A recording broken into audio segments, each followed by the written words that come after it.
Hello and welcome to my channel. I am ZodiacBandit, and today I will be going over and recapping episode 23 of Campaign 3. Nice little round numbers there. 26. I'm stupid. I'm just going to get right into the recap. But before that, I'm going to kind of give a personal opinion on this episode. This episode was a roller coaster in a few ways. The opening was great, and then I felt the middle portion, I'm going to say like the first 30 minutes was awesome. The next, I don't know, 2.5, 3 hours was fun, still enjoyable, but then the last bit was awesome, and we will get to that. So nice sandwich of amazing, good, and awesome. At first, about halfway through this episode, I was saying to myself, this might be the weakest episode of Campaign 3. But then we got to the end, and a very good start and a very good ending fixed what I thought was one of the weakest episodes and turned it into something amazing. So anyway, let's get started with the recap. The party is sleeping and resting, but Chetney, he sneaks out as he is heading for the Prism Emporium. It is on the core spire, the same spire that the party is currently on. Chetney makes his way to the Prism Emporium and sees that the front lights are out and the door is locked as he tries to lean on it to see if it flies open. He looks to the alley for a side door. There isn't one on this level, and he sees an awning above him. He climbs to this awning, but there's no door up there either. He has to climb to the roof now, and when he gets there, he's looking for some sort of hatch or a chimney. He finds one. And if it was anyone bigger than Chetney, this climbing down the chimney would not work. But because Chetney is small, he was made for this. He perfectly makes his way down the chimney with a natural 20. And he eventually makes his way down to the coals with the stinging smoke going into his eyes. But he's able to jump over the coals perfectly without any difficulties. He is in a furnace room. In the back half of the Prism Emporium. He can smell his target, Tuyun. I believe that's how they were saying it, Tuyun, the owner of the shop. Chetney goes into the other room, sneaks in, and sees Tuyun closing the curtains before they are seemingly heading out for the evening. Chetney makes his presence known, but not his location, and he slowly scurries his way up, or quickly scurries his way up to Tuyun. He wants revenge for being ripped off for his chisel. He overpaid for it, and he wants his revenge. Chetney goes full werewolf, making Tuyun try to run away. Chetney tries to grab them, but Chetney doesn't quite get a hold of them at the door. Tuyun tries to run to the back door that Chetney came from, and Chetney catches up and slashes at their arm, cutting it deep to the bone. Tuyun is terrified. Chetney burns the wound closed with his Crimson Right and gives them some sort of healing kit. I think it was a healing kit. I don't think it was a healing potion. Before he says, "Now I can find you." Before he tries to leave, and he's trying to run straight through the door, but the Critical Role curse of doors kicks in once more, and he bounces off it before he tries again and makes his way through. As he leaves, people start heading toward the shop and sees him as they start making noise. He runs off to meet up with the rest of the party. The next morning, the group chooses to let Fern be the inventory keeper and give her the black hole. This is going to be madness. Absolute chaos, and she is not going to put items in that she says she's going to, and she's going to leave shit in random places, and this is going to be perfect. I love it. I am so excited for her to have this black hole.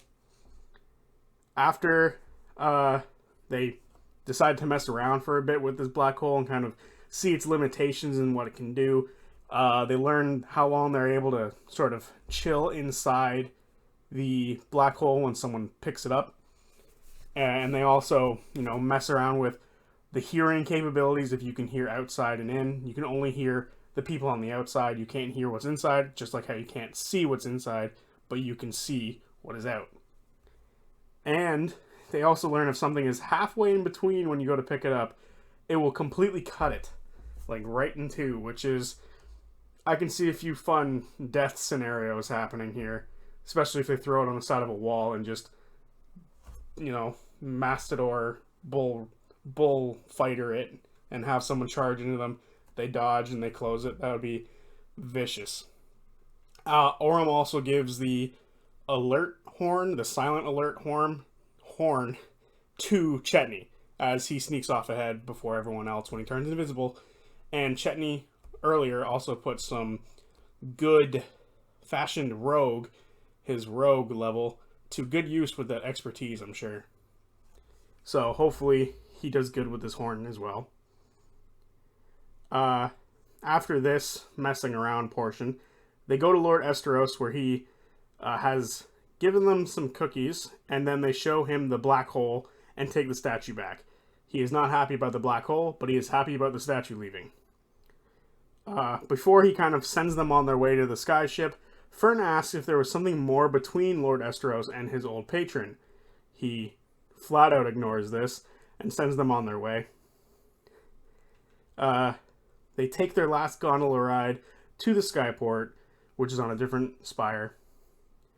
And when they first arrive to the skyport, they see a massive ship, and then they see a much smaller ship, which is the one they are going to be riding.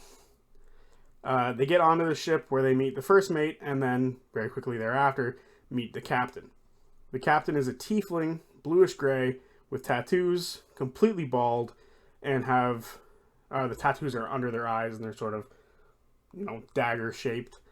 And they're very short and stout, and are wearing a lot of colors. Very colorful tiefling here. Their name is Xandis. After meeting the captain, they're shown their rooms where they're going to be sleeping, and they meet a very shy cook who also is a bugbear. They seem super sweet for a bugbear, but also has some sort of social anxiety and can't really talk to them for too long. It's actually fucking adorable. They take off, and everyone has a moment kind of looking at the view as they soar off for the most part, their first time on a skyship. Fern and Orem have done it before. Later that first night, Imogen and Ashton talk about a few things as Imogen is caught sort of staring at Ruidus. He is thinking about Basuris. He says he's from there, or at least that was the vibe I got, and that it's a very boring and crappy place that no one goes to on their own free will. Usually they are only running from somewhere else and happen to go there. So Basuris might be boring, but also boring to Ashton might be anything that's not as cool as him. So you never know. The next day, we get to see the Hatchback Valley, or get it described to us by Matt, and we learn about its landscape, like the sinkholes and the rift, which is very cool. But the coolest, we also get to learn a bit about the factions. The coolest sounding faction being the Crawlers, a general name for what seem like bandits driving constructs, which was described as very Mad Max. And I am super excited for this and everything that comes with it. This is where we also learn about the Rift, a spot in the land that has a few 300 to 400 foot drops and is a scar on the landscape from the Calamity. Marquette seems to have a few of these scars from the Calamity, which is interesting. We also learn of the city King's Fall, where a bunch of these crawler gangs seem to be chilling. After this, Orem sees shapes off in the distance and yells at everyone it is time for combat, of which I don't break down. But they're fighting some cool flying creatures that have no discernible face, and every once in a while a slit opens up to show a black eye, and it's kind of nasty. But I'll go over some cool moments in combat. Firstly, we see Laudna has a nice new ability that allows her to make someone, or to make an enemy, roll twice and take the lower of the two, which is like an anti-lucky sort of thing. And then she's able to give someone else advantage on a attack, ability score, or saving throw, which is interesting. Ashton is in my opinion, the coolest barbarian class because he can open portals that he can hit flying creatures with.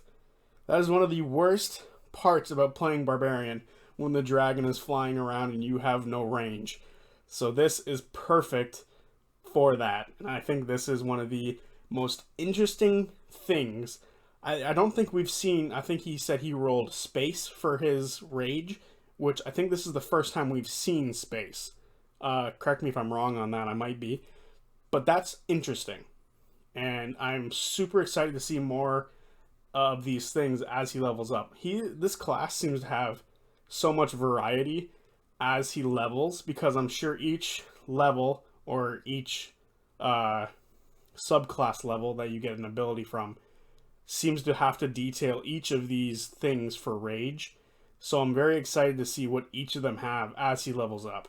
Seems very, very intriguing. After that, one of the crew members of the ship, the Goliath, I believe, loads a harpoon, and then Orem uses the rail to run over to him, slides sort of around the Goliath, turns the harpoon, and just absolutely cripples one of these flying creatures, dealing 6d10 of damage, which maxes out at 60, but that's crazy at level 6, so that's pretty cool. Granted, obviously it's not Orem doing that, it's the harpoon, but it's still really, really big for level 6 to be able to do something like that, and for these monsters to be able to tank it. I'm shocked they didn't start relying on these harpoons way more. After that, Orem falls off the goddamn ship. They are in the sky, and Orem begins to fall, but Laudna helps him with Featherfall, which is very clutch, and I did not realize she had that. After this, Ashton grand slams an eyeball out of the head of one of these creatures and opens a portal to then teleport to one of the harpoons and start loading chains into it to try to catch Orem. After combat ends, Orem is still floating because of Featherfall and is hit by one of the sails and sent spinning into the air uncontrollably. It seems like Featherfall makes people float in space, which is very interesting. I would imagine at some point momentum would end because of the wind, but I'm not sure. The captain asks if he should turn, or if they should turn, to go get Orem, because normally people just are screwed when they fall off the ship. They begin to turn. Imogen's hair starts to float and lift. Her eyes turn white, and she starts to fly for Orem. She goes up to Orem, grabs him, and stops him from falling / spinning, and then they start to go back toward the ship. Orem takes Laudna and Imogen's hands and thanks them for saving him. The ship crew starts to look for heals, and Fern at first is like, "No, we don't know you. We should not heal them." And then she turns around when she realizes that she sounds mean, but that's just Fern. They all start to freak out about each other's abilities and capabilities in combat, which is kind of nice to have your fellow players point out how awesome you were during combat. It's kind of cool. Chetney then milks some of the poison out of these flying creatures for 3 vials worth, and then they start tearing apart the monsters even more. I love how parties just start ripping the DM's monsters apart for what is effectively no reason. They have no reason to do this. That poison is never going to come in handy until the last episode of this campaign. I can just feel it right now. Chetney's going to hold on to these for forever. Or Chetney's going to imbue his dagger with it, dip his dagger in it, and then cut himself for his crimson right, poisoning himself, which I also think would be hilarious. Fern removes one of the eyes, and then FCG cuts it in half, again, for no reason. I see no reason for parties to do this, but every single one of them do it. It's unavoidable. Once you kill a monster, you gotta dissect it.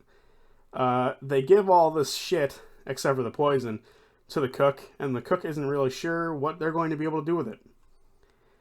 After this, they continue to fly toward Basuris, and move to night, where FCG sort of talks to Imogen about the possibility of putting Laudna into Imogen's dreams, or at least to be able to make them share their dreams.